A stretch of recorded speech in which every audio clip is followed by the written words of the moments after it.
Hello again, this is PC Delta Link, back with more of our Enigmatica 2 Let's Play in Normal Mode, and this is episode 64. Alright, you can see here we have our next reactor casing built, so that we are ready to go on building that one today. It's the exact same size as this one, 4x4x4 interior. I broke down all the fuel that we had so far, the depleted fuel, and you can see we have quite a bit of materials from that. A lot of plutonium, a decent amount of neptunium. So yeah, we should definitely have enough to get started with this. The nice thing as well, since this is all oxide, we don't have to run any of this back through the fluid infuser to get oxygen back into it, since it already is in its oxide form. So very handy. I also believe I have everything crafted I need for building this real quick, so let's just jump right into this and get started. Alright, so the first thing is that this is going to be using more Enderium coolers. There's going to be 8 of them in total. So 4 there, and then 4 there. Oh, there we go. Let me go ahead and grab our lapis and our... I just grab everything. So I should have counted this correctly, so let's see how this goes. Alright, we'll start with the back again. Get our lapis coolers there, graphite, reactor cells. This is kind of a strange design, but it does work. Let me get graphite again, and magnesium, another magnesium, and 2 lapis coolers. Alright, so that's the first layer done. Alright, let's get a lapis cooler up there. And 1 up there. Let me get 2 reactor cells. Let's get glowstone. There we go. Now this one's kind of strange here because we actually leave some spaces intentionally. So we're going to intentionally leave these 2 spaces open. Let's get our lapis again. Let's get some more reactor cells. And then let's see here. We need lapis coolers right here.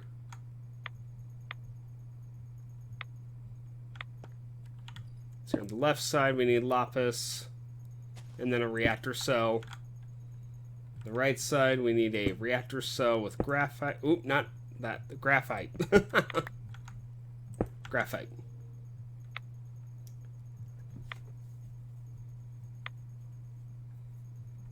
Then in the middle, I'm going to have to do this from the front. I can't keep looking at the paper backwards like this. I'm sorry. Okay. So copying, let's see, yeah, copying off the paper I have here.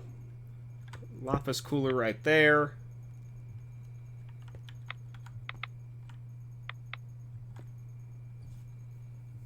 Let's see here, a lapis cooler here. Graphite. Magnesium and magnesium, there we go. Alright, so that finishes that layer. Let me get our glass back up here. Okay, and finally, so we need a lapis right there. And right there. So we got 2 more cells there. So you've got a magnesium right here.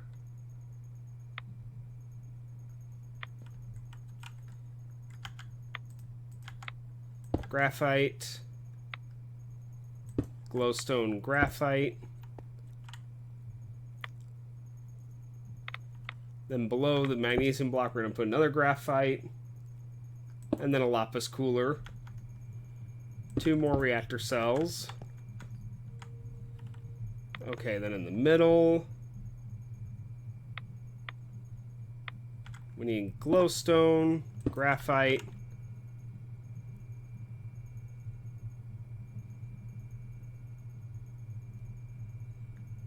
And then, looks like it's a lapis cooler and magnesium. Okay. So that should be complete. Alright, I have no fuel. I was like, this is strange. Alright, so we need to make some of the fuel real quick. We do have some of our uranium-233 oxide. So let's grab... Actually, let's repurpose some of these. Some of the tiny clumps of uranium-238. So we'll do this. Need a little bit of that to get this to work. Okay, let me just put this here. Alright, here we go. LEU-233 oxide. So, alright, let's go ahead and shove this in here. And now if you look, this is problematic. Because it shows that we have 1,000 heat per tick, which is obviously not acceptable at all. So this is one of those that I said I had to tweak the design on. So let's see here. I ended up destroying... Oh, come on. I took out this reactor... Well, if I can get up here. I took out this reactor cell. Actually, I took out both of these reactor cells. And now let's take a look at it. Oh, that's the wrong thing. And see, there we go. Now we're at 5,678 RF per tick with negative 425 heat per tick, so this is stable. It's about the exact same, honestly. Yeah, it's very close. It's only different by 400 RF per tick. So our fuel lasts 5 minutes. I kind of like this fuel lasting 5 minutes thing. It's really nice. And our efficiency is 256. So yeah, overall this is still another really good reactor to process our LEU-233 oxide. So let me go ahead and let this start running so that we can process this fuel. In the meantime, we'll go ahead and break some of this stuff down and get some more of that oxide fuel that we need.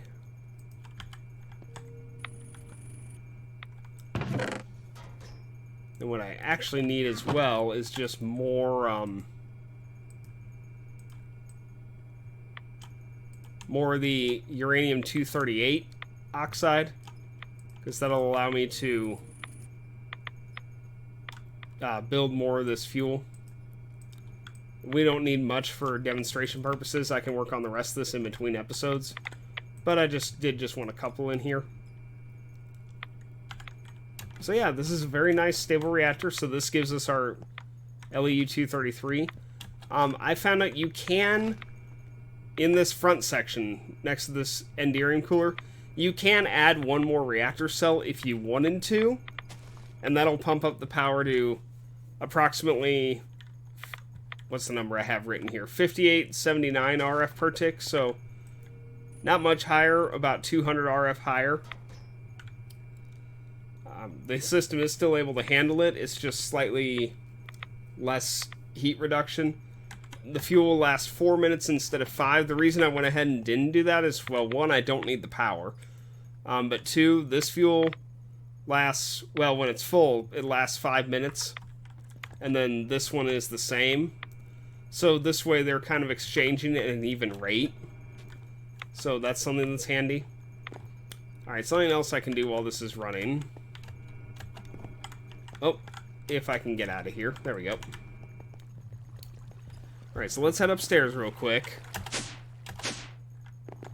So I'd said, I actually kind of forgot, I'd said I was going to address why our system knew copper and tin gears now in the Redstone Reception coil.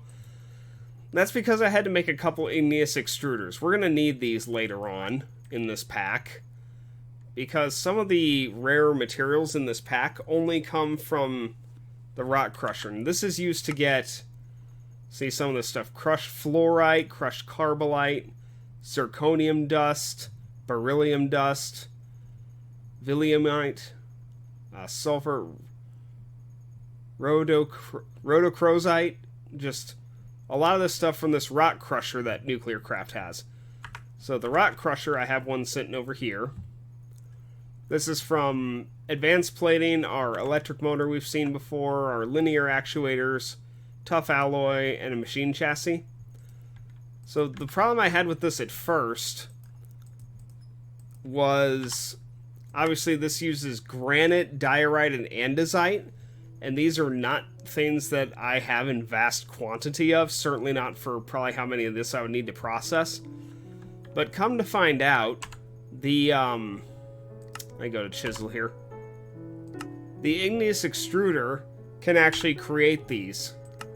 So if you look in here, for just water and no lava, you can create diorite, you can create andesite for the same recipe, and you can create granite. So our igneous extruders will give us all these we will ever need. So that's why that's perfectly valid. We don't need this stuff quite yet. This is going to be for slightly later tier stuff, and probably in a higher tier reactor and whatnot. Same thing with, yeah, we'll just be waiting on some of this for now. Let's go back down and let's see if our, let's see how our reactor's doing and if we have our first piece of fuel out of that.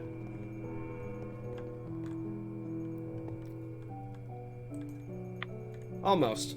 Very shortly. Now something cool here. Ticks from Minecraft, like RF per tick. A tick is very fast. So you'll actually get to see this fuel remain. Right now it says seconds. In a moment it's going to convert over to ticks. Counting down from, I want to say, like 90. And you'll be able to see just how quickly ticks go compared to real-time seconds. So give it a second here and it will be about ready to go to ticks.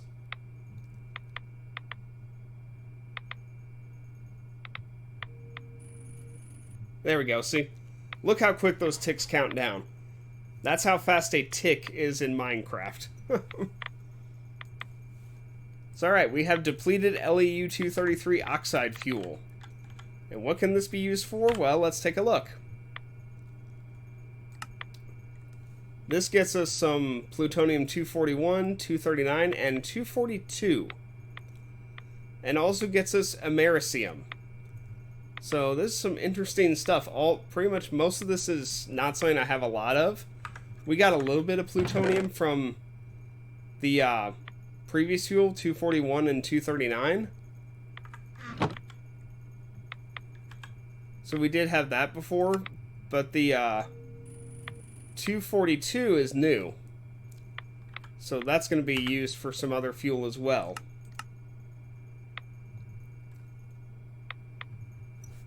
And actually,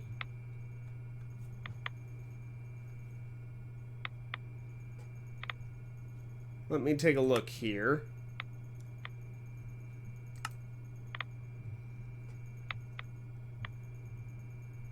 Yeah, I believe this is the stuff we're going to be making next.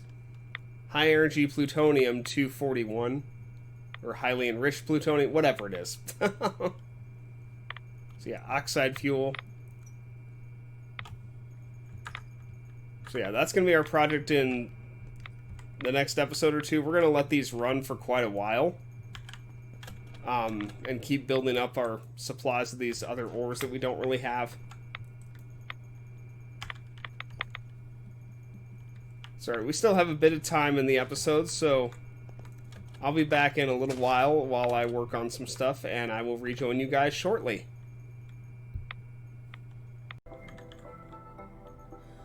Okay, we're back again, and if you're wondering where the heck we are, this is actually my creative world that I use to test out various things before they're brought over into our main file.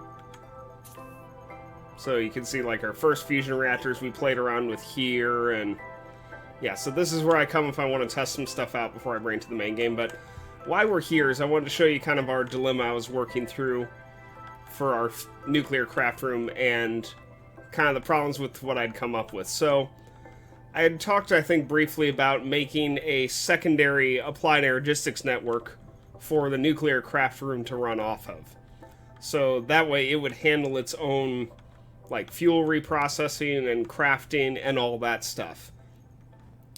So, just like before, you can use an ME storage bus and an ME interface to read items on the secondary network. You can see this 4K storage cell has 2 items on it, which is a crafting table and some oak wood planks. So with the storage bus, of course, you can see those items through even though they exist in the second network, you can see them on the first network and interact with them. The problem comes with dealing with crafting recipes with two networks like this. So right now we have our crafting pattern in our primary network here, like you can see. So, oh, and we need our crafting terminal back. So the problem I was running into was that I can see and even order crafting recipes from here, you can see. But the problem is it doesn't work the other way around. So like if I had the crafting recipe in the secondary network back here, you can see, whoops, you can see that we do not have it available anymore. So if I had the recipes on their dedicated ME interfaces on the secondary network, I wouldn't be able to interact with them at all from the primary network. And now it's kind of the backwards issue. I can interact with them from here, but not the other way around. So I haven't really been able to find a way to work around this. So I may end up having to just make it to be its own network, or not its own network. It might just have to be on our current network, but I might just have to build some additional crafting units to keep up with auto-crafting the fuel, because I might try to see if I can figure out a way to set it up to craft the fuel automatically as it gets processed. You know, automatically tell it to break it down the fuel reprocessor, automatically tell it how to combine the products from breaking down the fuel into the new fuel to reuse in the fission reactors. And possibly even find a way to automatically place those fuels back in the fission reactors. Obviously, this would take a lot of time. But yeah, I just kind of wanted to show you what I've been trying to get to work on this. So, in theory, it does work. Like, you know, I showed you can't have the secondary network because we have this quartz fiber cable, so data is not passing between these two. Or, data is passing, but it's not... well, quartz fiber cable just passes power, not data. The storage bus is reading the ME interface and reading everything that's in there. So, yeah, I could have this on a separate network, but it doesn't seem to really be providing a whole lot of benefits to doing so. Sorry, we're going to head back to our main world, but I just wanted to show you kind of what I've been trying to figure out on there. Alright, we're back on our normal world again, and another problem I forgot to mention while we were in the creative world is I found out, you know, when your primary network is reading the secondary network like that, if you perform auto-crafting from your primary network like that, the created item will actually go to the hard drives of your primary network, unless that item is already present on the secondary network. So that could also have been a problem. Because if we wanted the fuel to stay on the secondary network, but then the crafting process deposited it onto the hard drives of the primary network, well, that doesn't really help us much, now does it? So, yeah, I'm going to have to play with it more later on and finesse it, but in the meantime, I think we're going to get ready to move all this stuff to this back area I've dug out to... This area is kind of going to be our fuel reprocessing and automated area. So we're going to start moving these machines over there. So I will see you all in a couple minutes. Alright, one of the things we're doing as well, since we are going to be crafting all this from our main network, is I'm going to set up additional crafting CPUs so that we can not have any issues crafting this stuff. In fact, I'm going to need 2 more of these. I thought I miscounted. Also, I've decided I definitely need some acceleration cards downstairs, because these calculation processors seem to take a very long time to craft. So, yeah, and you can just see how much we're waiting on that. So, at some point, we're going to add some extra acceleration cards to the inscribers downstairs. Alright, so we're just going to build this in the exact same way as the previous ones. Just 8K storage capacity. we're going to use... I'm not sure if these have to be separated from each other or not. So we are going to use a cable anchor here to... so that way it does not touch it. But I just realized that might cause an issue with this one. I have an idea. Where's my pickaxe? Yeah, I have an idea. Hang on. And I may be overthinking this way too much. So let me do this. They're connected that way.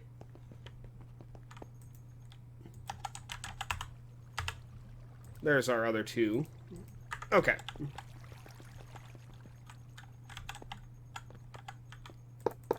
Okay. Yeah, that might be overthinking it, but...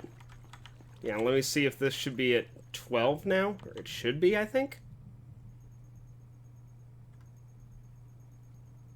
Maybe not.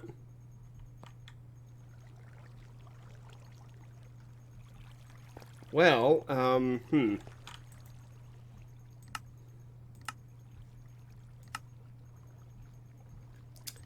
Okay, let me try something else then to verify if these are hooked up. Let me do this.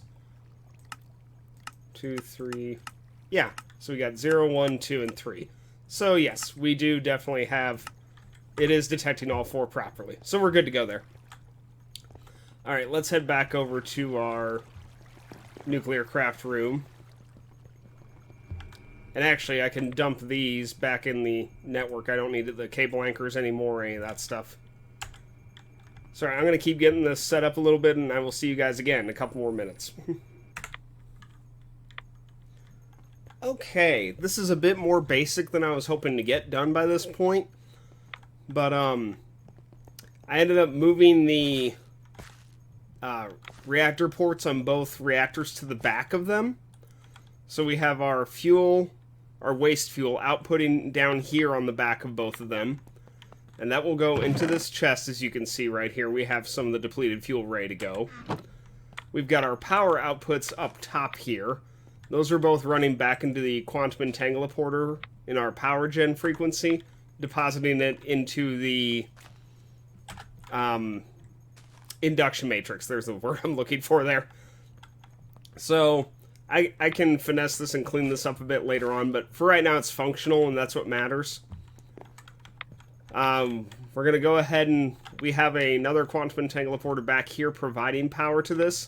This will also be what provides power to any other machines I create along here. We'll just have the cable hiding back here behind the walls. So we can go ahead and process this.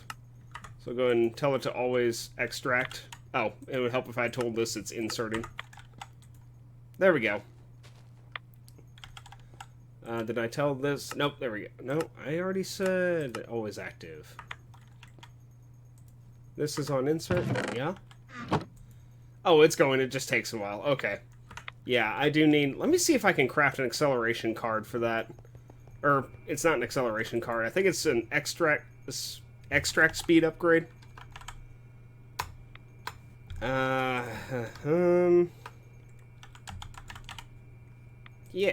Nope, put that back. Yeah, it's this one right here. Electrical steel? Alright, I need a piston and a redstone torch.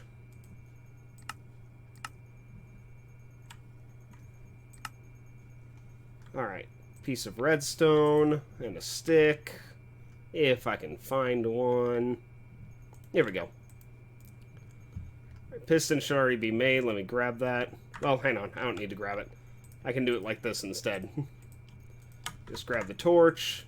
Go back in here. Click this one, and there we go. Okay.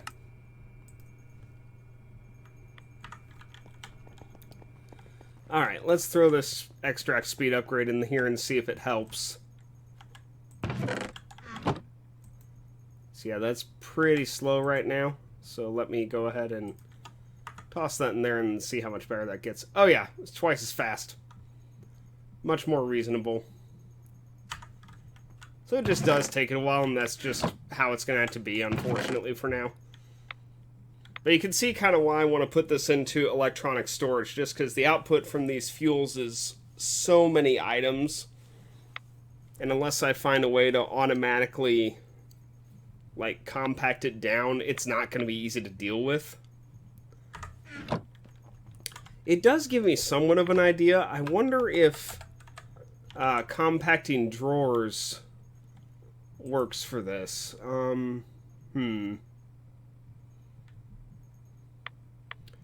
Well, that's a compartment.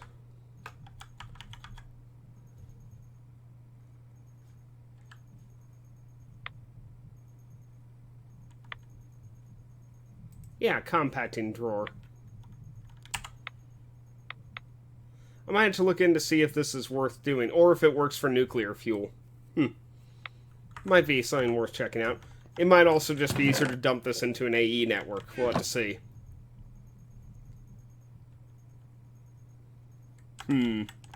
Because, yeah, this chest will fill up very quickly with the way this is going. So I'm very soon going to get another network over here, or branch in an input bus over here for our network. I've thought about that I might even want to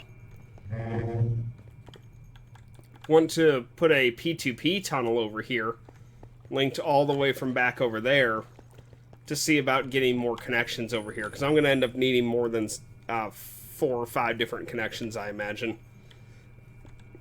Because I could also use export buses, which will constantly take an item out of the network if I have it, and put it where the export bus is. So, for instance, I could have one of those auto crafters from Mechanism, like I had made a couple episodes ago, and I could use that to tell the game to create this fuel every time I get enough of those, like, items in our inventory, by constantly exporting them into that crafter.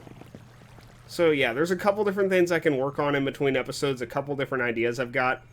Next episode, I should have most of this, at least for the time being, set up back here and done, and we will move forward on our next fission reactor.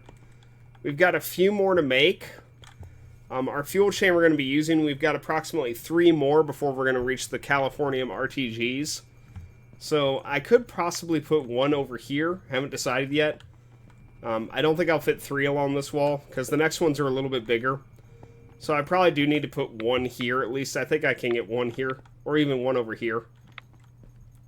So, but that's going to be for the next episode, so I think that's going to be about it for today. So, again, sorry, I feel kind of scatterbrained on this stuff. Like, I'm not quite as in tune as I should be with this, but we're learning, and we are making progress, and, whoops, and we are getting the fuel successfully, albeit slowly. So, yeah, we'll get there. It's just going to take a while. So, thank you all very much for watching. I hope you all have a great day, and I will see you all next time.